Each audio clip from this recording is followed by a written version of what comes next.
Ainsi, les généraux français sont des abrutis à 100%, eux tous, puisque pendant la soi-disant tribune des généraux, l'année dernière, les autres généraux n'ont rien dit alors qu'ils auraient pu dire une petite phrase intelligente qui aurait arrêté le long débat qui a fait suite à cette idiotie des généraux français. Donc 100% des francs-maçons sont des crétins et des abrutis. Pour les raisons que nous venons de dire, et nous allons traiter ce sujet pendant ce mois de novembre, pendant le mois de décembre et pendant le mois de janvier. Ça va nous prendre à peu près 3 mois pour établir cette chose.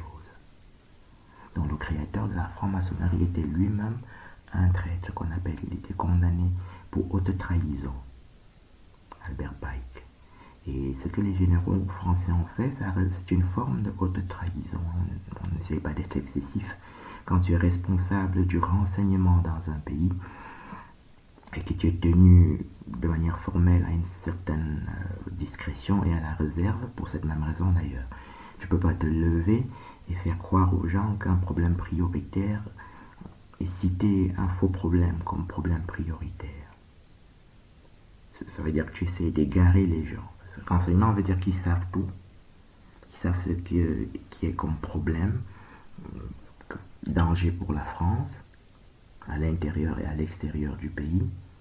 Et ils se lèvent pour dire un truc, ce que Jean-Marie Le Pen aurait pu dire, ou que Marine Le Pen aurait pu dire.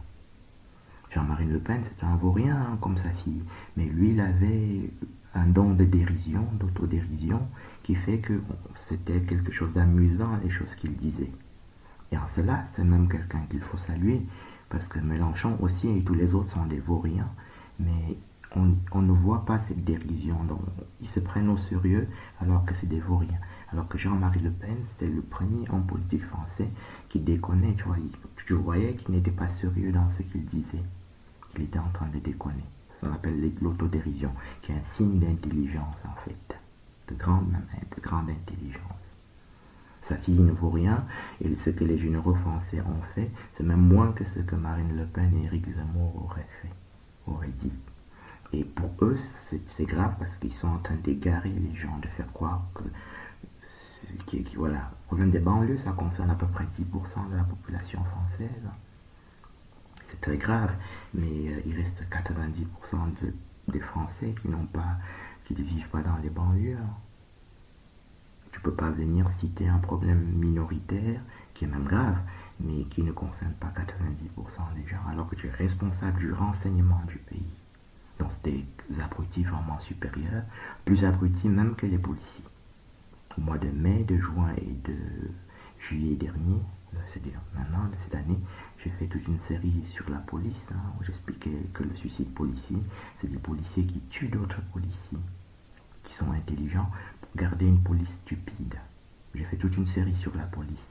Nous allons augmenter tout ça en centrant la chose sur la franc-maçonnerie, qui est donc l'ennemi de l'humanité même. On a dit que les généraux français à 100% sont des abrutis et que 100% des francs-maçons sont des abrutis.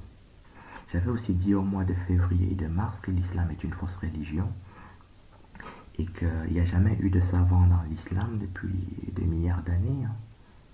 Parce que c'est une fausse religion et parce que le prophète des musulmans, qui est un pédophile, n'a jamais rencontré l'archange Gabriel et qui n'a jamais rencontré Dieu, qu'on appelle le Dieu d'Abraham, d'Isaac et de Jacob dans la Bible.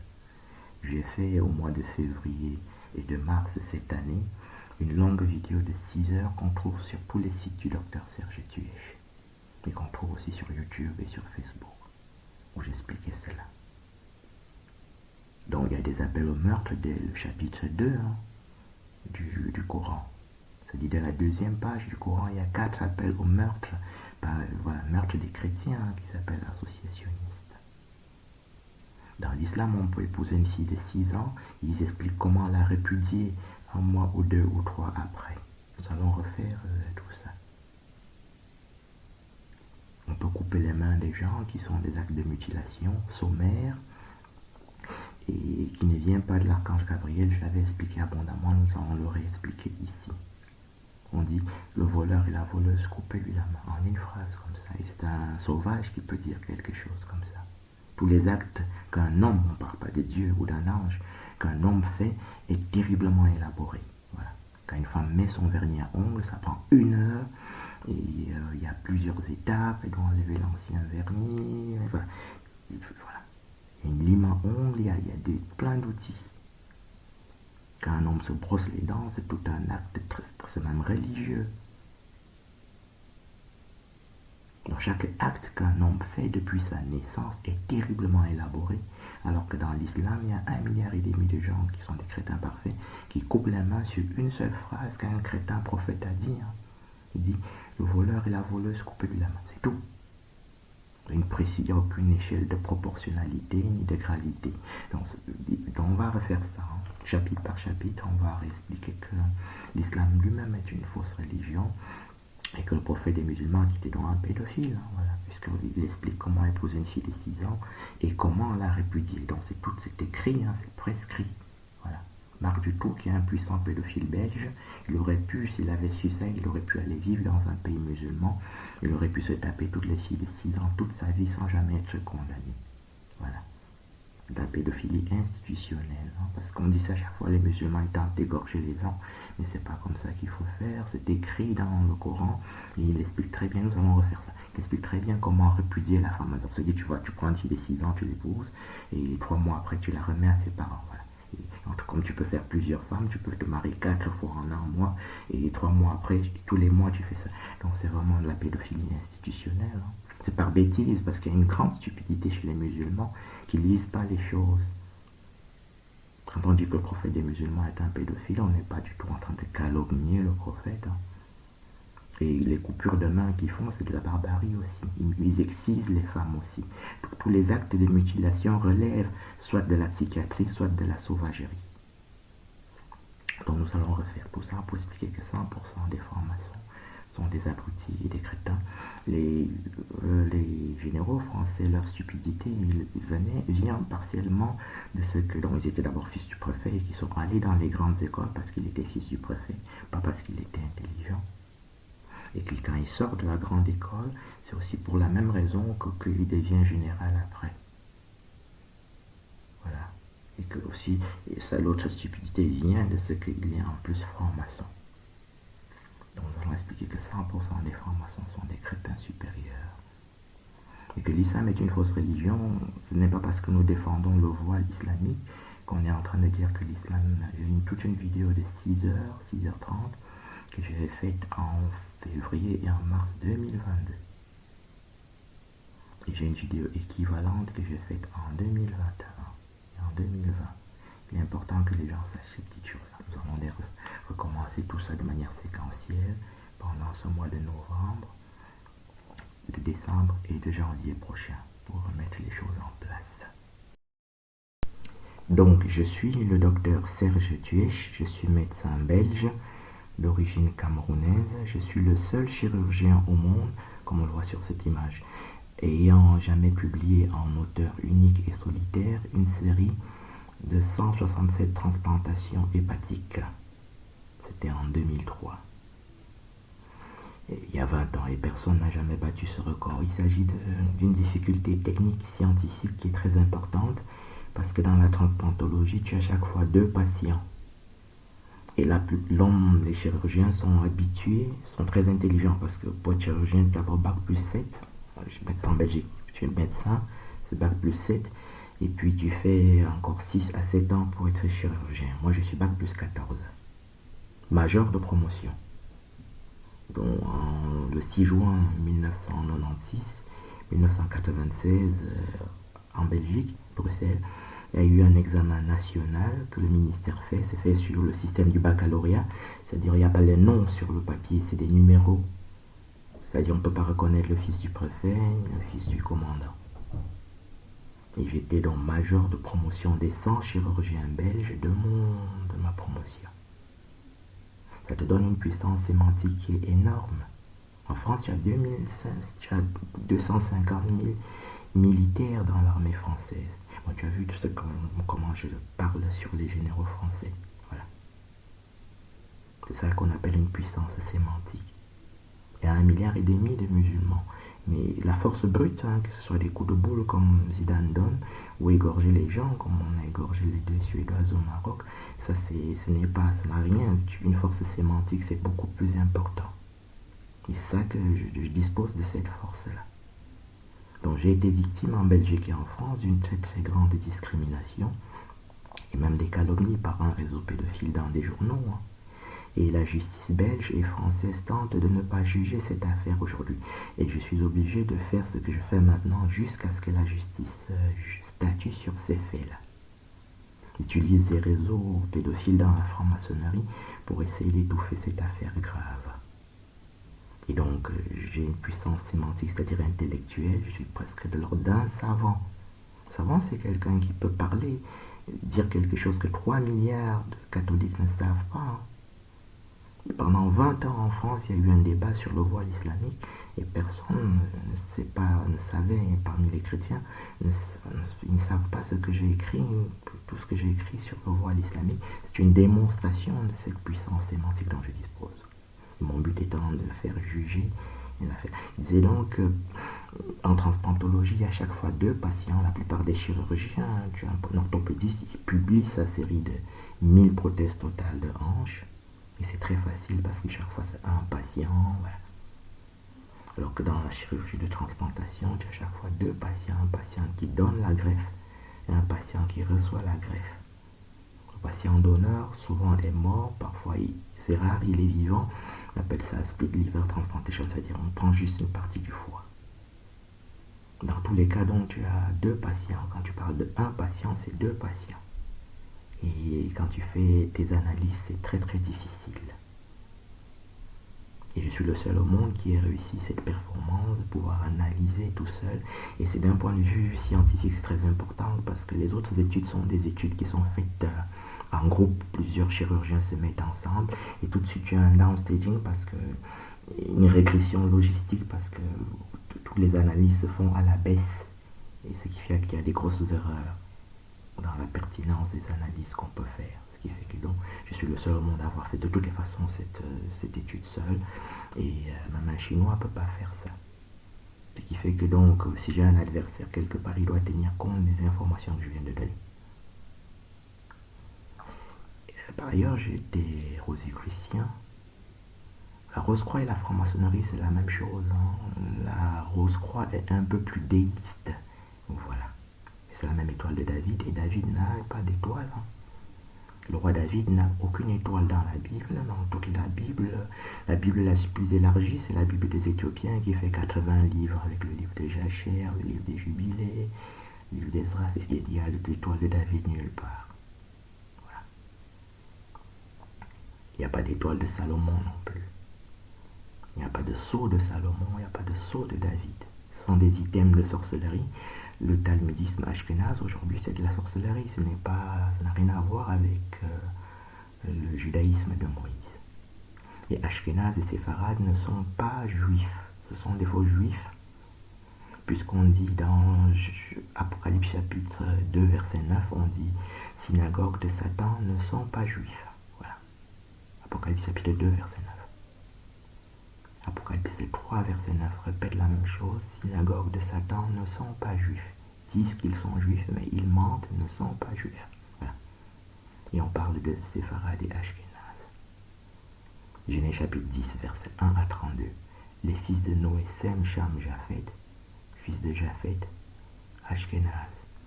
Donc il n'est pas juif, mais il n'est pas sémite non plus, puisque Noé, c'est le patriarche. Et il a 3 fils. Ils sont Sem, Cham et Japhet. Pour être sémite, il faut être fils de Sem. Ashkenaz, dans Genèse chapitre 10, est fils de Japhet. Il n'est donc pas sémite, il n'est pas juif. Ce que je viens de dire dans Genèse chapitre 10, ici, est répété de la même façon dans le premier livre des Chroniques, chapitre 1, du verset 1 au verset 54. Et c'est répété de la même façon dans Jachère, chapitre 7, du verset 1 au verset 9. Jachère chapitre 10 aggrave même la chose. Jachère chapitre 10, on dit Japhet, France, français, fleuve la Seine, fleuve France. Voilà. Du verset 6 au verset 18. Voilà. Donc Ashkenaz n'est pas juif, ni sémite, ni hébreu. Et dans Genèse chapitre 10, Gaza se trouve comme étant fils de Cham. On dit les fils de Cham, couche, Gaza. Ce sont là les fils de Cham. Cela étant, Gaza est effectivement Canaan, mais il est couchite. Couchite veut dire éthiopien dans la Bible. Couche veut dire noir, couche veut dire éthiopien. Gaza apparaît 33 fois dans la Bible et il est chaque fois éthiopien. J'ai écrit 4 livres qui sont sur les thèmes que je viens de dire brièvement jusqu'à présent. Et le but est de faire juger les affaires qui sont en justice. Parce qu'en France et en Belgique, ils sont des sauvages. Parce qu'on parle des musulmans, les Français décapitaient les gens en Afrique, comme on voit sur quelques images que je mets. Et les Belges en faisaient autant, et même plus gravement, en Belgique. Et c'est des actes de sauvagerie. Voilà. La sauvagerie, ça veut dire que c'est quelqu'un qui est aussi injuste. C'est des gens qui sont fondamentalement des francs-maçons, qu'on appelle ennemis de la justice dans le livre de Timothée et dans Actes des Apôtres, chapitre 13. On dit ennemis de la vérité, ennemis de la justice, opposer la justice. Donc c'est un petit peu ça qu'on est en train de faire. Et le but, c'est de rétablir, dans ce qui me concerne, le droit. Ça paraît, il faut aller nonchalamment comme je fais. Parce que quand tu parles des généraux ou de l'armée française, tu es en train de parler des gens qui sont assermentés et qui ont donné, comment on dit, prophylactique, préventivement leur vie. Donc s'il y a la guerre, ils vont à la guerre pour défendre le pays. Donc c'est des gens qu'il faut respecter. C'est pour ça que je parle doucement, mais j'arrive à dire tout ce que je dois dire. En mai, juin, juillet, j'ai fait une vidéo de 5h51 sur la police. Donc je vais doucement, mais j'arrive à dire ce que je dois dire. Dans cette vidéo, je présente brièvement le livre que j'ai écrit sur le voile islamique. Il s'agit d'un livre qui est terminé depuis l'année dernière, que j'avais mis sur Amazon, j'avais mis sur Facebook et sur divers sites gratuitement, et que j'ai mis au mois d'août sur Amazon. Et Amazon a caché le livre, en sorte que le livre n'est pas visible jusqu'à la date d'aujourd'hui. Donc, c'est quelque chose qui m'avait un peu échappé, ça m'avait paru anodin, mais l'affaire est plus grave que cela.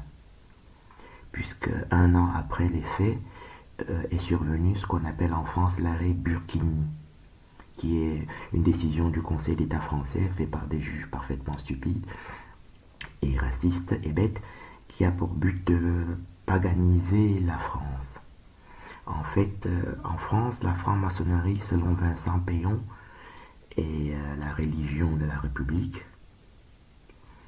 Et la franc-maçonnerie, malheureusement, les gens l'ignorent, n'est pas une œuvre de bienfaisance, parce que la franc-maçonnerie a été créée par Albert Paek, qui est un Ashkénaze et faux juif, mais qui est aussi le père fondateur du Ku Klux Klan. Le Ku Klux Klan, c'est ce qui a tué George Floyd récemment aux États-Unis. Donc c'est une association qui est raciste profondément et par essence. Donc en fait, la franc-maçonnerie n'est pas une œuvre de bienfaisance, comme on croit, mais est une œuvre raciste, profondément raciste. Et le racisme, c'est des choses graves. En France, il y a des affaires graves, comme l'affaire Benzema. On l'a refusé dans l'équipe de France pendant plus de 5 ans. Voilà, ça c'est ce qu'on appelle le racisme. Et c'est très insidieux parce que tout le monde, même quelqu'un d'intelligent, ne pouvait pas penser que l'entraîneur de France soit raciste. Tout le monde pensait que il a joué avec des Noirs pendant toute sa vie, il a joué avec Zidane pendant toute sa vie, mais on sait que c'était du racisme. L'affaire Tuech, c'est du racisme aussi. C'est une technique, c'est des racismes sortis du Ku Klux Klan et des loges de franc-maçonnerie. L'affaire Burkini et les débats qui avaient précédé sur le voile islamique, c'est des débats racistes qui sont une œuvre de franc-maçonnerie. Pas la franc-maçonnerie qu'on peut croire qu'elle est en train de libérer quelqu'un, non, mais une franc-maçonnerie qui est donc du racisme institutionnel. J'ai donc écrit un livre sur le voile islamique qui était sur Amazon et qui n'a jamais pu être visible. Parce que donc il y avait un projet de la franc-maçonnerie de faire l'arrêt Burkini. Donc j'ai mis maintenant ce livre sur mon site qui s'appelle vk.com/tuech 144, V comme Véronique, K comme kilo.com /TUECHE 144. Et on trouve ce livre. Dans ce livre, c'est très très simple. Le voile islamique n'est pas très très important dans la doctrine de l'islam, puisqu'il n'apparaît qu'une seule fois dans le Coran. On fait de la sémantique, hein, je ne suis pas musulman, je suis chrétien. Il n'apparaît qu'une seule fois dans le Coran, dans la sourate 24, c'est-à-dire dans le chapitre 24, au verset 31. Le voile vestimentaire n'apparaît qu'une seule fois dans le Coran, alors qu'il apparaît 144 fois dans la Bible. Et plus gravement encore, tout le monde dans la Bible, Abraham, sa femme Sarah porte le voile, David, ses épouses portent le voile, Salomon, le roi Salomon, qui est le fils du roi David, toutes ses compagnes portent le voile. Tout le monde, les 144 personnages qui sont dans la Bible portent le voile. Et les 144 lieux, c'est-à-dire Babylone, Égypte, Jérusalem, Sion, tous les endroits qu'il y a dans la Bible portent le voile. À 144 reprises aussi. Et le voile existe dans la Bible 2500 ans à Babylone avant l'islam, 2000 ans en Égypte avant l'islam. L'Égypte, c'est Genèse chapitre 12. C'est là que l'Égypte apparaît. L'Égypte, c'est le pays de Cham, dans Psaume 105, dans Psaume 106 et dans Psaume 78. Et le voile existe à Jérusalem avec la Vierge Marie chez les catholiques 600 ans avant l'islam. Et je donne les détails sur cette partie-là.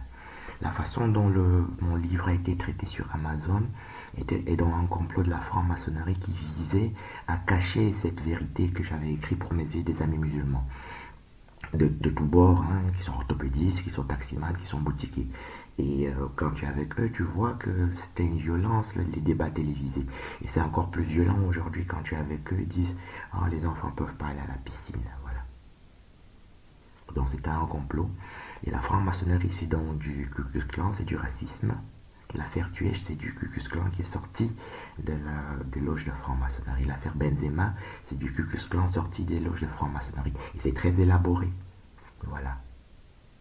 Personne en France n'avait pensé que c'était une affaire raciste, l'affaire du Ku Klux Klan. Et ça s'appelle le mythe de Sodome et Gomorrhe. Il y a une erreur, il y a un malentendu que les gens croient. Les gens pensent que Sodome et Gomorre, c'est une affaire sexuelle où les gens étaient homosexuels. Mais en fait, ce n'est pas ça. Il y a une terrible erreur.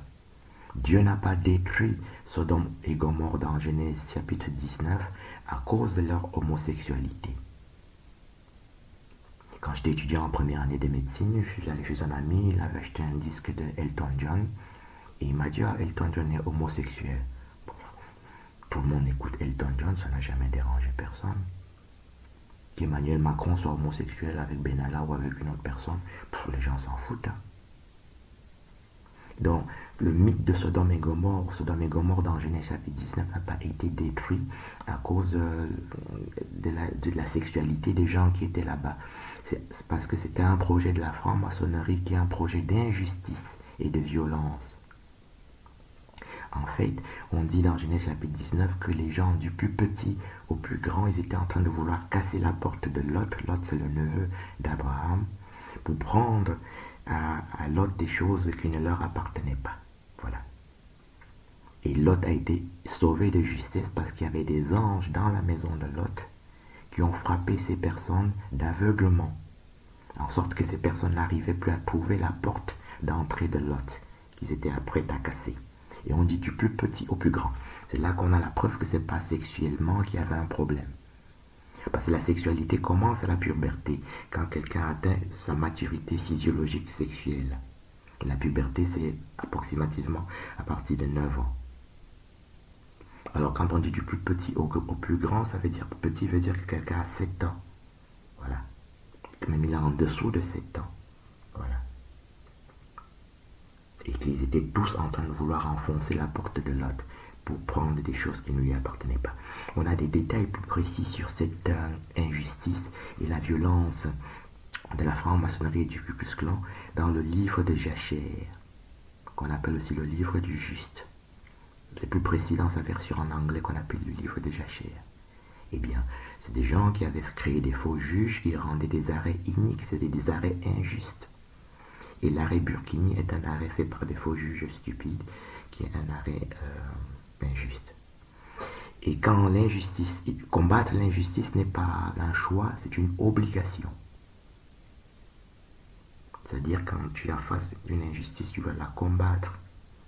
Moi j'ai écrit le livre un peu parce que j'ai des amis musulmans. Et qu'au Cameroun, on est presque moitié, c'est des musulmans. La moitié du Cameroun, c'est des musulmans. L'autre moitié, c'est des chrétiens. Ce qui fait que les gens vivent toujours en bonne entente. En France, les musulmans sont minoritaires. Et la France est une ancienne civilisation, ce qui fait qu'ils ont du mal à accepter les musulmans. Mais il s'agit d'un projet du mythe Sodome et Gomorrhe, mais pas dans sa partie sexuelle, mais dans sa partie d'injustice. Parce que je répète donc la sexualité d'Emmanuel Macron, de Trudeau, qui est au Canada, tous ces grands homosexuels, ça ne dérange personne. Voilà. Il y en a même des célèbres, il faut le répéter. Elton John, ça ne m'a jamais dérangé. Il a même été anobli par la reine d'Angleterre. Donc Sodome et Gomorrhe, c'est pas la partie sexuelle d'un genre ou d'un autre qui est mauvais. C'est sa partie injustice et raciste qui est très très mauvais et qu'il faut combattre.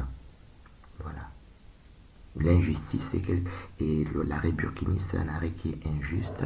Il y a des pays en Inde, ils sont 1,5 milliard. Il y a des musulmans, on ne peut pas commencer à demander aux gens de tout le monde de se promener nus comme les chrétiens.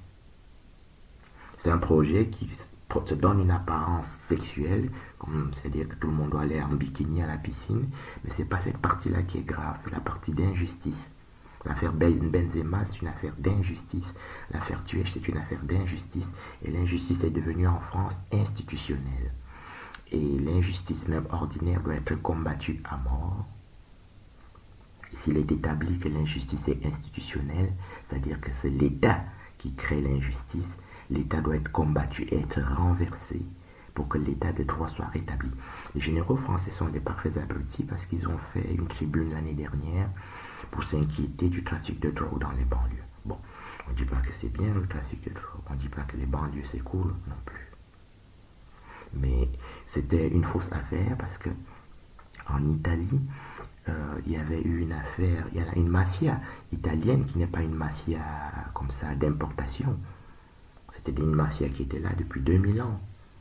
Et il y a 30 ans, il y a eu une grosse affaire en Italie. Ils ont tué un juge et les juges se sont fâchés et ils ont lancé une campagne contre la mafia italienne. Et en un mois, ils ont attrapé 500 chefs de famille mafieuses en Italie. Ils les ont enfermés dans des barreaux comme ça, dans un grand tribunal, comme des singes. Et en moins de 6 mois, toute l'affaire était jugée. En moins d'1 an, ils s'étaient tous pourvus en cassation et l'affaire était terminée en 1 an. Donc, quand tu es médecin, je suis médecin, tu vas à la faculté de médecine, on t'apprend l'histoire de la médecine. Quand tu es général, tu vas à l'école, à Saint-Cyr, on s'en fout, on t'apprend l'histoire. Et puis même quand tu es après, tu regardes la télévision et tu vois les choses. Donc, pourquoi ils viennent nous faire toute une tribune qui avait entretenu la France pendant plusieurs mois sur une affaire comme ça? Quand le trafic de drogue sera devenu un vrai problème en France, on peut copier l'exemple des Italiens et en 1 an, l'affaire sera terminée. Donc, on a ici la preuve que l'État est devenu bête, les généraux sont d'une bêtise parfaite, les policiers sont devenus d'une stupidité totale, les juges sont aussi stupides et injustes. Et dans cette vidéo, nous sommes en train de dire que quand l'injustice devient institutionnelle, étatique, il faut la combattre, aller jusqu'à renverser totalement l'État et rétablir l'état de droit. Donc le voile islamique, le voile n'est pas islamique, c'est un voile qui est judéo-chrétien. Et la condamnation des musulmans par l'arrêt Burkini est une erreur puisque on lui a donné le nom islamique alors que c'est un voile qui n'apparaît dans le Coran qu'une fois et qui apparaît dans la Bible des chrétiens, c'est-à-dire 144 fois. et qui était à Babylone 2500 ans avant l'islam, en Égypte 2000 ans avant l'islam, et la Vierge Marie des chrétiens catholiques dans 1 Corinthiens chapitre 11, on dit femme voilée, voile, voilée, 4 fois, 5 fois même. Donc la Vierge Marie, pour ainsi dire, caricaturalement portait 5 voiles. Voilà, dans 1 Corinthiens chapitre 11, qui devient donc au moins un voile chrétien comme ça. On a dit que c'est un voile judéo-chrétien à 144 reprises et que c'est par une erreur et des avocats. Les avocats sont corrompus et faux aussi. Et on disait donc quand l'État devient institutionnellement injuste, il faut le combattre jusqu'à le renverser pour que l'État de droit existe et qu'il ne s'agit pas d'une possibilité ou d'un choix, c'est une obligation. Quand l'injustice et la stupidité, on a pris l'exemple des généraux français. Il y a 30 ans, moi j'étais en faculté de médecine, je faisais on appelle ça candidature de médecine, j'étais externe. Voilà. La mafia italienne, ils ont tué un juge avec une bombe, et puis les autres juges n'étaient pas contents, et en un an, on avait enfermé 500 chefs de famille mafieuses italiennes. Ils avaient été jugés, fait appel, pourvus en cassation, le tout en un an, c'était terminé. Donc s'il y avait un seul général intelligent, il aurait su cela. En mois de juin, à Bordeaux, le commissaire divisionnaire, c'est-à-dire le chef de la police, qui était numéro 2 de la police judiciaire avec la gendarmerie, donc, le commissaire divisionnaire de Bordeaux, celui qu'on a attrapé pour trafic de drogue.